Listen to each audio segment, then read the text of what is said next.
Here's your wrestling news for November 12th, 2021.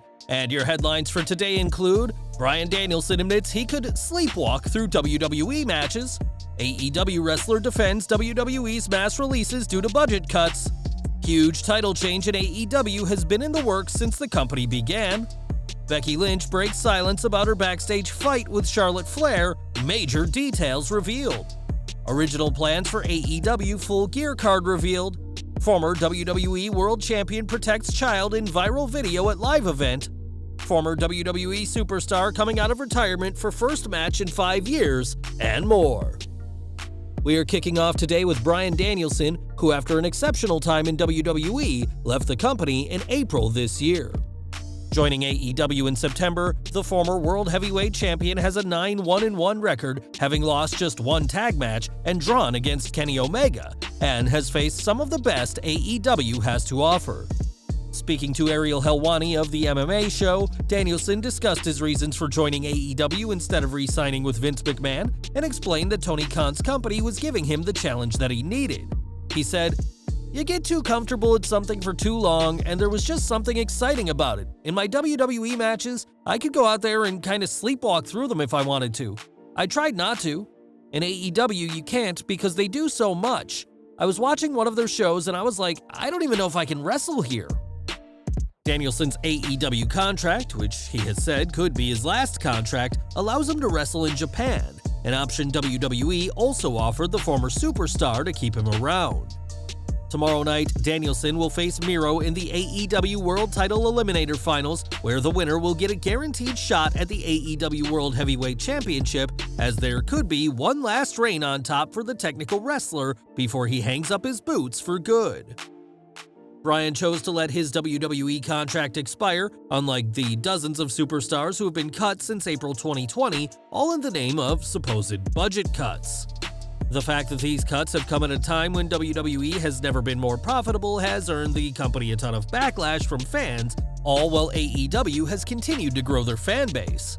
Not everyone is opposed to WWE's cuts, however, as the company has an unlikely supporter in AEW's Billy Gunn. During a WrestleFest Asia virtual meet and greet, Gunn explained how he understands WWE's decision to cut talent, saying, "They're paying superstars $500,000 a year to not be on TV and do anything. You can't keep paying people this kind of money and not get anything out of it." Gunn also reflected on his own WWE release in 2004, which came after 11 years with the company, and said it took him around a year to understand that his departure was a financial decision and nothing more. A former Intercontinental Champion and King of the Ring winner, Gunn seems more than happy in AEW as a coach and occasional performer, as he's proven that there's life out there for superstars after being let go by WWE. Keith Lee was one of the most shocking releases last week, as he'd started 2021 challenging for the WWE Championship.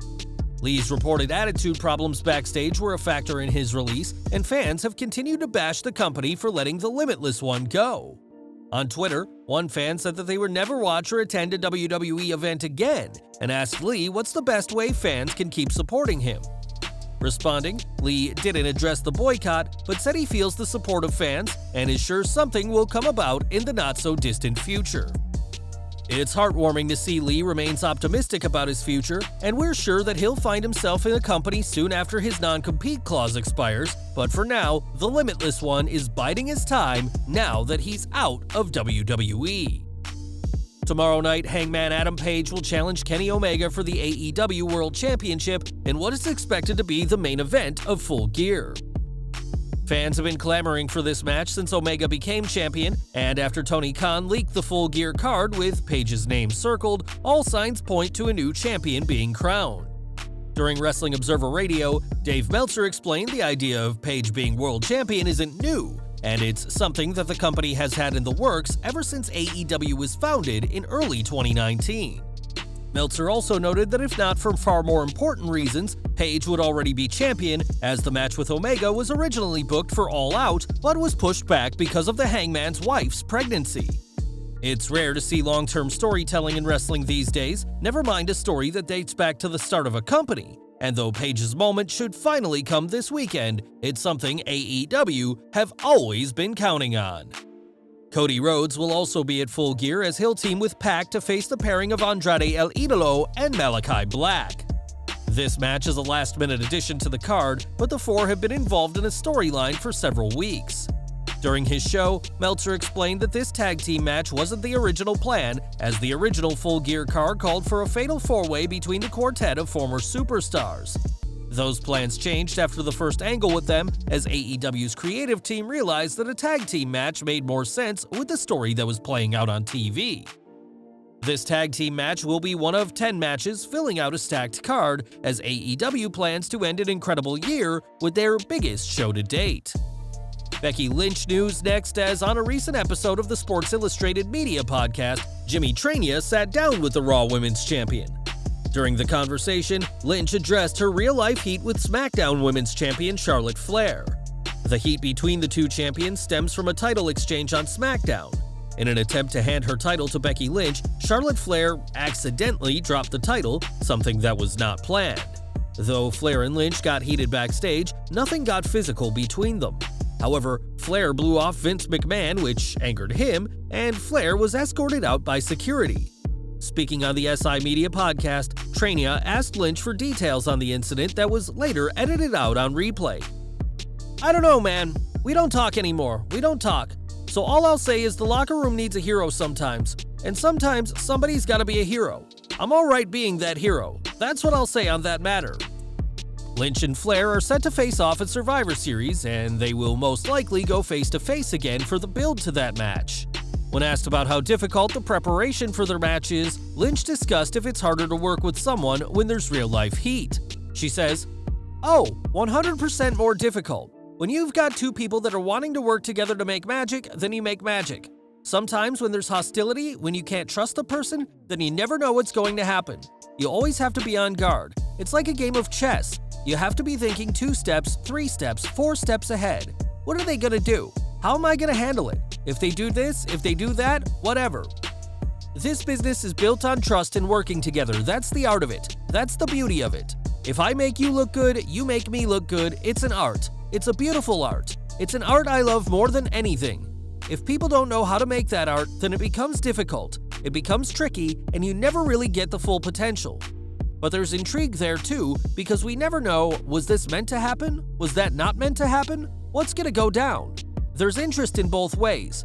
One way, it's the beautiful, pure art of pro wrestling. The other way is a bit of a show, so we'll see what happens."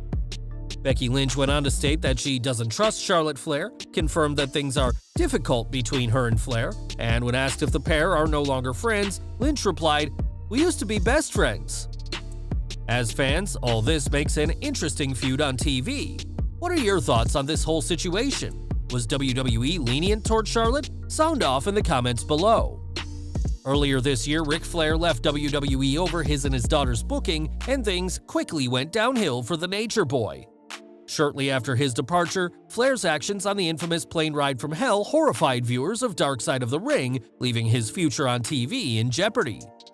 Flair probably isn't joining AEW as fans had expected, but his podcast, Woo Nation, is coming back to streaming. The revamped show, Woo Nation Uncensored, will launch next Wednesday and will be co-hosted by the dirtiest player in the game, as well as former WCW commentator Mark Madden.